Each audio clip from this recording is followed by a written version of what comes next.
Bueno.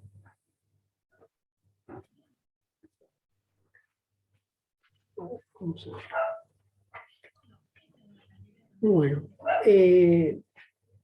la clase pasada nosotros habíamos visto, digamos, una de las partes del equipo de rayos X.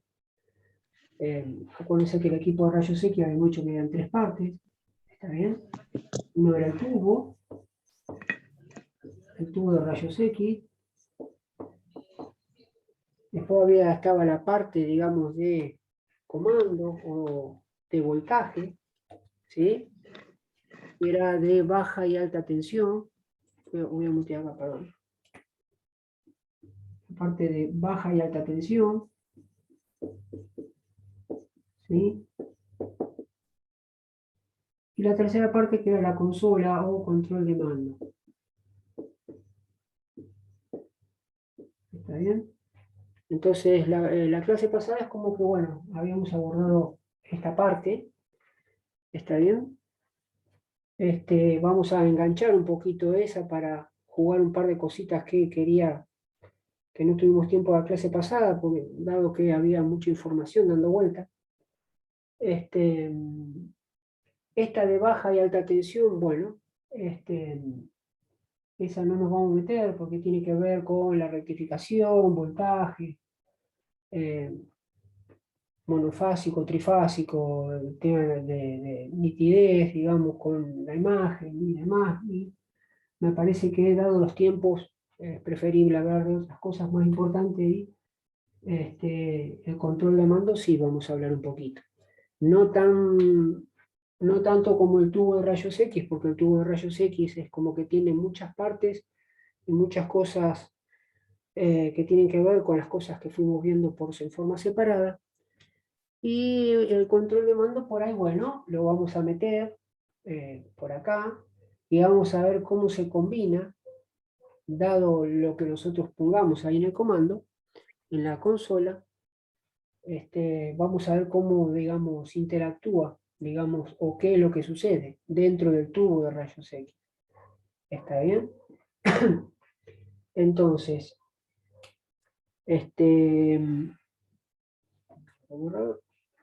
entonces la parte de baja y alta tensión yo les voy a mandar, les mandé ahí y después voy a revisarlo de vuelta. Algo que habla de baja y alta tensión, como para que ustedes tengan una idea. ¿Está bien? Tengan una idea ustedes de, bueno, de las conexiones que tiene, ¿no? Ustedes acuérdense siempre que habíamos dicho que cuando hay en una fuente de alimentación, por decirlo así, una fuente de alimentación, acá hay poco voltaje, entonces por acá va a circular una determinada corriente, ¿sí? En un circuito. ¿Está bien? Como habíamos dicho, una lamparita. ¿Está? O sea que eran parámetros directamente proporcionales. ¿Está bien? Entonces, cuando mayor voltaje tenga, iba a haber mayor circulación de corriente. Eso lo habíamos analizado en su momento. Entonces, bueno, vamos a hablar un poquito a lo sumo. Que en un filamento no se necesita cierta cantidad de amperes, pero no, digamos así, alocadamente, o sea que va a tener ahí es la parte de bajo voltaje. ¿Está bien? Lo que va a tener pasar por el filamento. Y la de alto voltaje es la que tiene que ver con el ánodo. ¿Está bien? Ahí por ahí podemos separar, digamos, esas dos cosas, que ahora lo vamos a abordar. ¿Está bien? Pero vayamos al tubo, que nos quedamos con el tubo de rayos X. Nosotros habíamos dicho que tenía esta parte, que acá estaba la copa de enfoque, y que acá estaba el filamento. ¿Está bien? Donde por acá circulaba una corriente. ¿Está bien? Y se desprendían ciertos electrones que de alguna manera quedaban por ahí dando vuelta, y lo que habíamos dicho que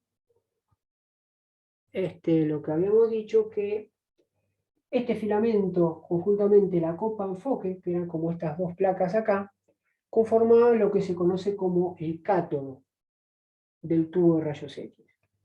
Entonces, si alguien pregunta cómo está conformado el cátodo de rayos, el tubo de rayos X, bueno, está conformado por un filamento y unas placas denominadas copa de enfoque. ¿Está bien? Esto era lo que estaba constituido, digamos, el cátodo. Y el ánodo habíamos dicho que era algo que tenía una determinada forma y que existían dos tipos. Una que era estática, que se utiliza para parte de odontología, y esta para, digamos, para diagnóstico en general, se utilizan estos tipos de ánodos giratorios que giran a gran velocidad, con la intención de que perdure más en el tiempo este ánodo y no haya que cambiarlo muy periódicamente. ¿Está bien? Entonces, nosotros acá vimos un montón de cositas en el medio.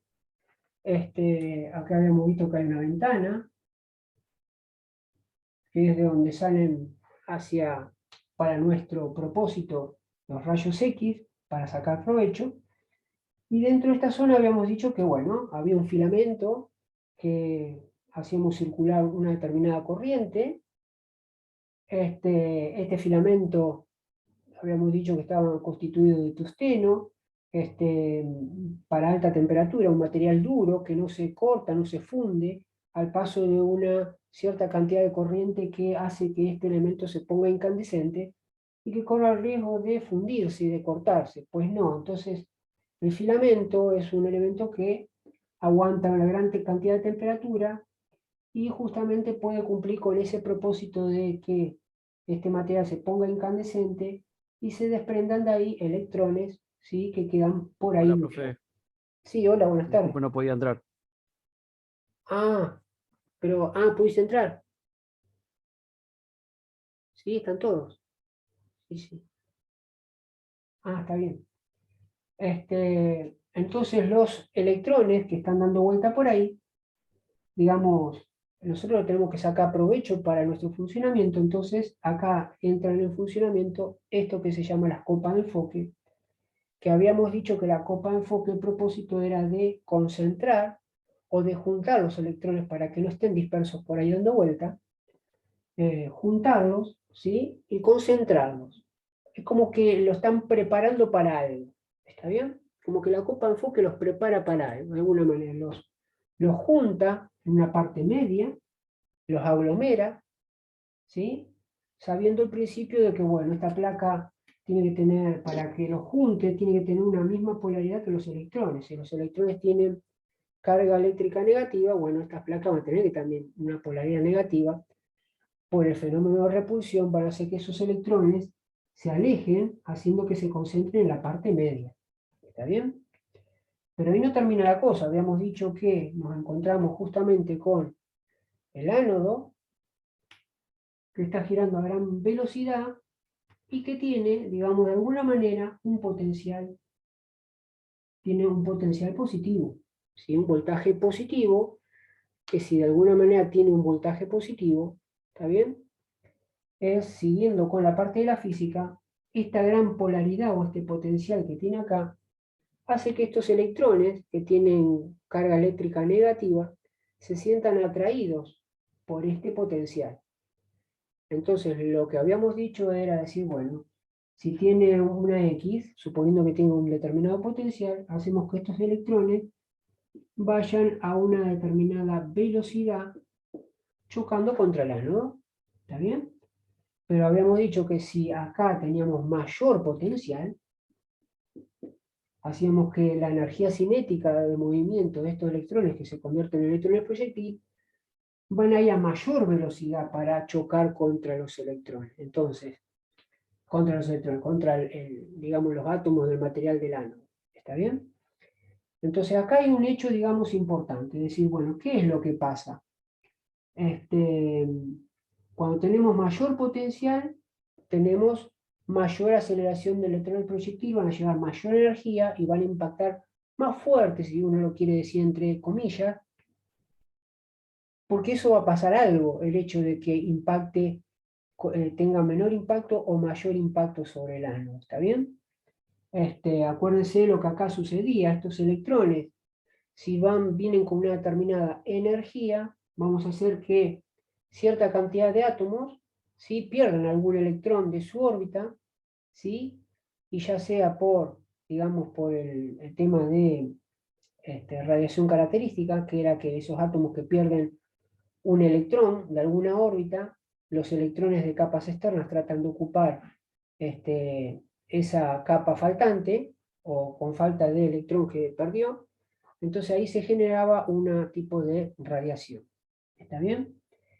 Pero, pero si viene este electrón, hay mayor potencial positivo y vienen con mayor energía esos electrones, puede ser que en vez de interaccionar con un solo átomo y sacarle un electrón de una órbita a un átomo, puede ser que no solo interactúe de esa manera con un solo átomo y le saque un electrón de una órbita para que se genere radiación, sino que puede quedarse con la energía suficiente remanente como para interactuar con otros átomos posteriores y generar, digamos, pérdida a 3 o 4 átomos, por decirlo así, por ejemplo, ¿sí?, que pierdan ellos algún tipo de electrón de alguna órbita, y en esa idea de estabilizarse de vuelta el átomo, haciendo, digamos, que emigren electrones de capas externas a ese hueco, se genera radiación. Entonces, ¿qué es lo que sacamos acá? Que cuando vamos a tener mayor impacto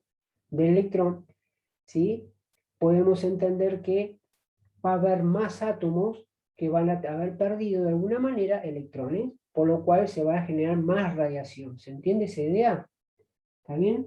Entonces, ya les digo, si viene con una determinada energía, puede interaccionar, vamos a suponer, con un átomo, generando un rayo X, vamos a ponerle así numeritos. Pero si este electrón, tiene mayor potencial, este electrón que se convierte en electrón proyectil y choca con mayor velocidad, puede ser que en vez de sacar a un átomo un electrón y deje un hueco, le haga eso a 3 o 4 átomos, haciendo que se generen 3 o 4 rayos. ¿Se entiende esa idea? Entonces, esto es fundamental. Cuanto mayor el electrón proyectil adquiera mayor energía de impacto contra el ánodo, tengo mayor posibilidad de generación de rayos X. Punto 1. Ahora, estos impactos obviamente generan gran cantidad de calor en esta región del ánodo. ¿Está bien? Por eso es que este ánodo es rotatorio, porque va girando el área o el lugar de impacto para que no impacten los electrones siempre en el mismo sector, ¿sí? Por eso es como que lo va, digamos, girando. Bueno, ahora me pegaste acá, bueno, ahora pegame acá. Me pegaste acá, bueno, ahora pega acá. Entonces es como que de repente va siendo un poquito más uniforme los impactos de los electrones en el material del ánodo. ¿Está bien? De alguna manera, esto gira a más velocidad. Cuando gira a mayor velocidad, menos calentamiento va a tener el ánodo. ¿Está bien? Por eso gira a gran velocidad este ánodo, 13.400 revoluciones por minuto, más o menos. Pero otra cosa que habíamos dicho, que si estos electrones están juntitos, dado gracias a el potencial negativo que tienen estas placas, y vienen todos juntos, como si fuese un pasillo que se genera, donde vienen todos juntitos, así, atraídos por este potencial, chocaban en un sector acá, que nosotros habíamos dicho que lo denominamos blanco, ¿sí?, al lugar o la zona o la superficie donde impactaban los electrones proyectiles. ¿Está bien? Después acá vimos el tema de efecto talón.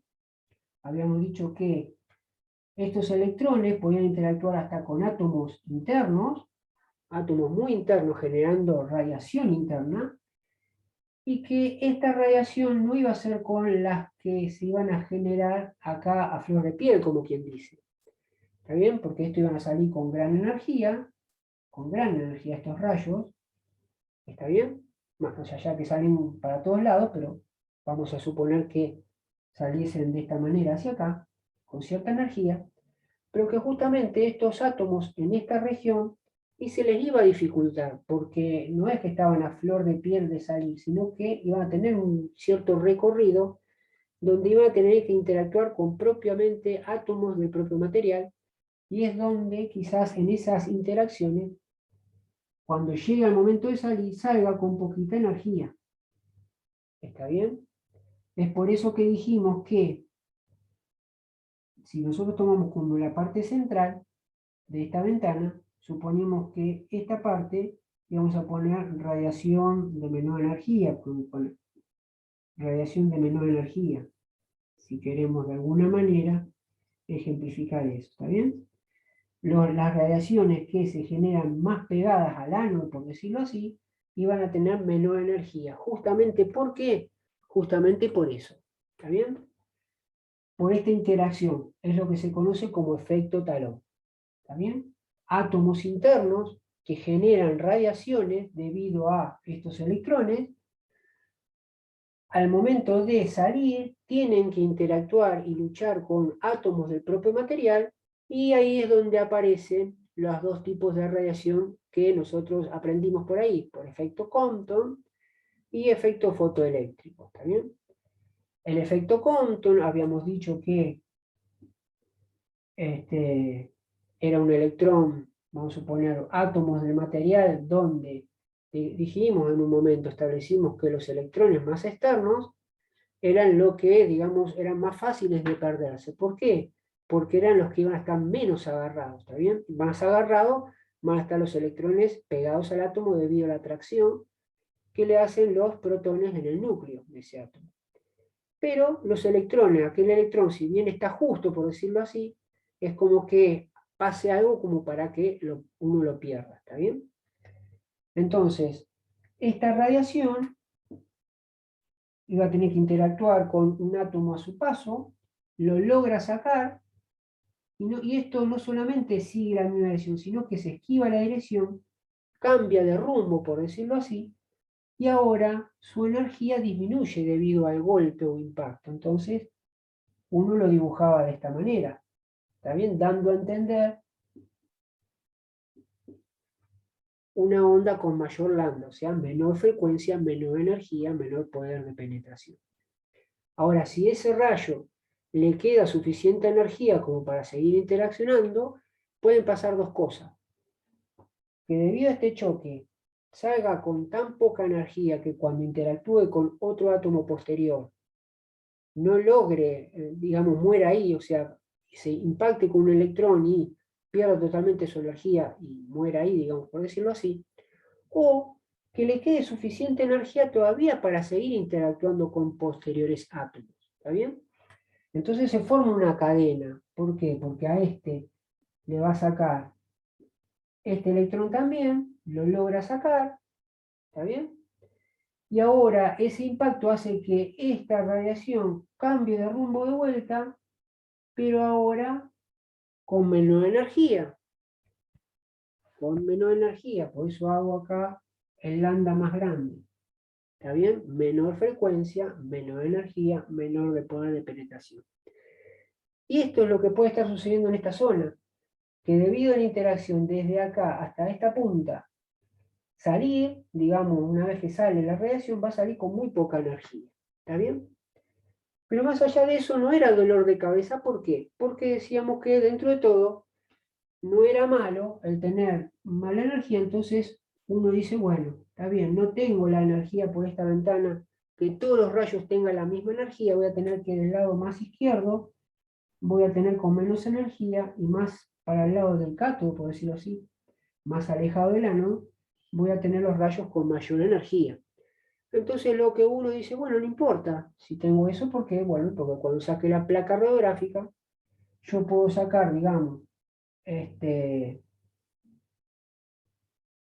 sectores donde puedo aprovechar estos rayos que tienen menor energía para aprovecharlos en zonas corporales que tengan menor espesor, que de alguna manera me aseguren que pasen, logren pasar, digamos, interactuar con los átomos de cierta parte del organismo nuestro, ¿sí? Y que logren pasar de alguna manera hasta plasmarse en la placa radiográfica.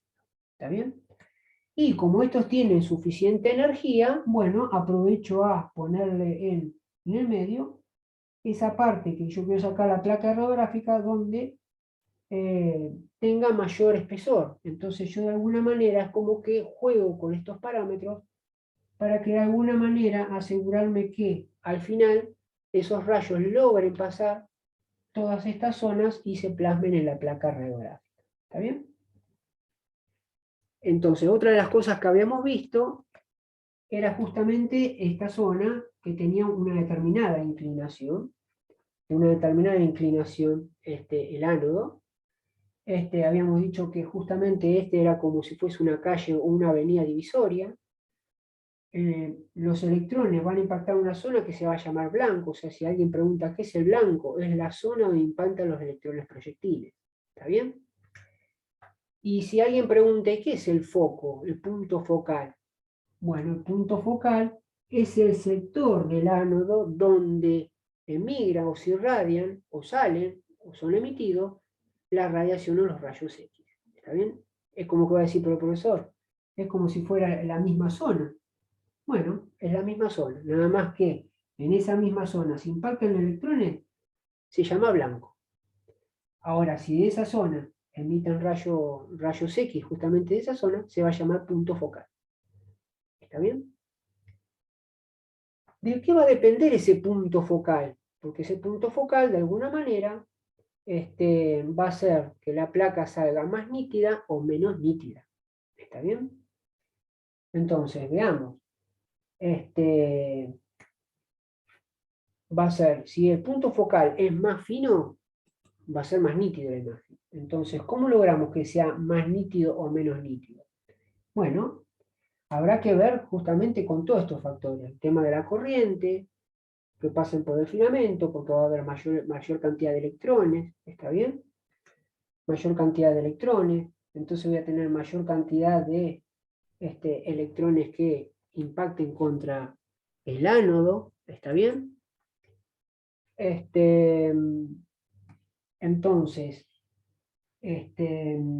si yo acá tuviese un cierto potencial que hace que los electrones vayan, como si fuese este corredor, impacten acá, y sea, vamos a suponer que sea, digamos, mi carril, por decirlo de alguna manera, sabiendo de antemano que los electrones, digamos, las radiaciones salen de todos lados, ¿no? Aprovechamos los que salen por la ventana, que es del 1% aproximadamente. Si nosotros tomamos este carril, ¿sí? Esto así, de manera perpendicular, acá saldrían los rayos. ¿Está bien? ¿Estamos? Entonces, vamos a suponer que acá le quito potencial. Si tuviese la oportunidad de quitarle potencial a la copa de enfoque, ¿qué es lo que sucede con los electrones? Van a estar más dispersos, ¿no es cierto? Porque no van a tener tanta repulsión porque ahora le estoy quitando potencial a las placas. Voy a tener menor potencial negativo, entonces los electrones como que van un poquito más sueltos. Entonces, mi carril ahora no va a ser sino va a ser mayor. Va a ser mayor, vamos a suponer que sea por acá. ¿Está bien? Entonces todos los electrones van por este corredor más ancho. ¿Está? ¿Qué es lo que va a producir? Que tenga una zona más grande de blanco, una superficie mayor de blanco, donde van a impactar los electrones. Por lo tanto, mi punto focal también va a ser más ancho. ¿Por qué? Porque si lo comparo con el anterior, al quitarle potencial de copa de enfoque, hago que este corredor sea más ancho y salga cierta cantidad de radiación, pero mi punto focal va a ser más ancho. ¿Qué es lo que va a producir? Bueno, puede producir que digamos en la placa radiográfica salga con un poco de menor nitidez. ¿Está bien? ¿Estamos? Eso puede ser por un lado. ¿Qué es lo que pasa si esto forma un ángulo con respecto al ánodo de esta parte? Forma un ángulo alfa aquí. ¿Está bien? ¿Qué tiene que ver con esto? ¿Está bien? Vamos a suponer que vienen con este carril o digamos, pasillo, todos esos electrones que impactan con esta zona de blanco. ¿Está bien? Vamos a suponer que tiene esta inclinación que con la perpendicular que tiene el ánodo, tienen este ángulo. ¿Está bien? Entonces, si yo tuviese la oportunidad justamente de este ángulo de variarlo, ¿sí? Vamos a suponer que ahora mi ángulo lo disminuyo. ¿Qué significa disminuir? Y ahora mi ángulo fuese así. ¿Está bien? Si este era mi alfa, ahora este va a ser mi beta, o sea, mi ángulo menor. ¿Qué significa? Que supongo que el material del ánodo tuviese esta inclinación en vez de esta, ¿se entiende? Entonces, fíjense que cuando yo choco, voy a borrar esto que está acá, fíjense lo que ocurre. Yo choco con este pasillo, ahora esta es mi nueva inclinación, entonces la radiación se me va a quedar en el pasillo este y se me va a pasar en este pasillo. O sea que este va a ser mi extremo donde se genera radiación y este va a ser mi otro extremo donde me generan las paredes de un pasillo donde supuestamente se generaría la radiación. ¿Qué es lo que pasó con el pasillo de radiación? Se me achicó, ¿no es cierto? Se me angostó, como quien dice. Entonces, ¿qué saco acá como conclusión? Que a menor ángulo de ánodo, ¿está bien? ¿Qué pasa con el punto focal? El punto focal se hace más fino. ¿Está bien? ¿Y qué pasa si aumento este ángulo? Aumento este ángulo. Ahora lo pongo así. Si yo aumento este ángulo, lo hago así, ¿está bien? Fíjense que ahora, siguiendo este pasillo, acá no toco nada, ¿no? Choca acá, este choca acá, y fíjense cuando voy hacia abajo. Se me forma todo un pasillo más ancho. Perdonen la superposición de las cosas, ¿no? Pero este pasillo, o sea, punto focal, se me hace más ancho. ¿Está bien? Debido a que aumenté el ángulo de ánodo. ¿Está bien? Sí, decime. Entonces, al menor ángulo de ánodo se reduce el punto focal. Exacto. Ah, ok. ¿Está bien? A mayor ángulo, mayor punto focal. ¿Está bien? ¿Estamos? Okay. Ustedes me van a decir, profesor, ¿eso se varía? Es que eso no se va a variar. Ustedes van a decir, ¿para qué me lo está explicando? Pero bueno, uno acá aprovecha lo que tiene de alguna manera intuitivamente ese ángulo. Ese ángulo ya está determinado. Por eso el equipo te van a dar datos específicos. Produce cierta cantidad de radiación, ¿está bien? Donde ese aparato, bueno, lo vas a usar. Pero no es que este ánodo tenés posibilidad internamente de cambiarlo o variarlo. Ya es fijo, ¿está bien? Pero, por eso yo le digo, si tuviésemos la oportunidad de poder variar acá el ángulo este de inclinación, ¿qué es lo que pasaría con el punto focal? ¿Está bien? Entonces, eso es lo que les propuse acá. Decir, bueno, ¿qué pasaría si yo tuviese la oportunidad de variar la inclinación del punto focal? Bueno, justamente, si acá es menor ángulo, va a ser menor el punto focal, más fino, ¿sí? ¿Está bien? Y si aumento el punto focal, aumento, digamos, el ángulo de inclinación del ánodo, voy a tener mayor punto focal, ¿sí? Punto focal es la zona o el pasillo donde salen emitidos los rayos X del material o del ánodo. ¿Está bien? ¿Estamos, chicos? Ahora fíjense todas las cosas que uno varía acá, ¿no? Ustedes me preguntaron en su momento, profesor, acá está jugando también con la copa de enfoque, como que la aumenta, le saca potencial, pero eso tenemos oportunidad de nosotros jugar con eso, tampoco van a tener, porque eso ya está específico, ya tienen un determinado potencial interno, ¿está bien? Pero uno aprovecha de decir, bueno, intuitivamente para que ustedes también se lo imaginen, qué pasaría si acá, aprovechando las pocas cosas que aprendimos, sucedería si acá se aumenta el potencial o se disminuye el potencial. ¿Qué pasa con estos electrones? Se achicarían más, se concentrarían más en el centro, se dispersionarían más. ¿Está bien? ¿Estamos? Ustedes lo que van a controlar desde la consola, que ahora vamos a ver en minutos más, es la corriente de filamento y el potencial de ánodo. Es lo que van a estar manejando con la consola. ¿Está bien? Después lo demás ya es fijo, interno del tubo. ¿Está bien? Pero bueno, uno aprovecha hacer estas cosas, estos juegos, como para que uno, digamos, intuitivamente entienda un poco todas las cosas que pueden suceder. ¿Está bien? ¿Estamos? Así que bueno, ahora vamos a meternos. Sí, decime. Una consulta de nuevo, pero dice que el 10% solamente sale por la ventana, Sí, digamos, alrededor de 1%. del 1%, digamos, y el resto lo absorbe todo la misma, ¿cómo es? Lo que pasa es que salen para todos lados. Material, digamos. Salen para todos lados, por eso está el recubrimiento de plomo del tubo, para que todas esas radiaciones internamente que se generan acá queden absorbidas por el plomo que recubre al tubo. ¿Está bien? Acordate que tiene un vidrio para de alguna manera mantener esto internamente. Como hay elevación de temperatura, aparece el aceite alrededor. El aceite, sí. Y Y después después el material. el átomo es justamente el plomo para amortiguar estas radiaciones. ¿Está bien? Justamente, lamentablemente se aprovechan las que salen dirigidas para acá, son las que yo necesito para justamente al paciente, en un cuadrante determinado, sacarle la placa radiográfica. ¿Está bien? No tengo manera acá de decirle, poner espejos como para que orientarlos para que de alguna manera terminen todos los que se generan, vayan por ese hueco. No, no hay manera. ¿Está bien? ¿Estamos, chicos? Queda un minuto, salimos y nos volvemos a meter. ¿Vamos? Somos 24.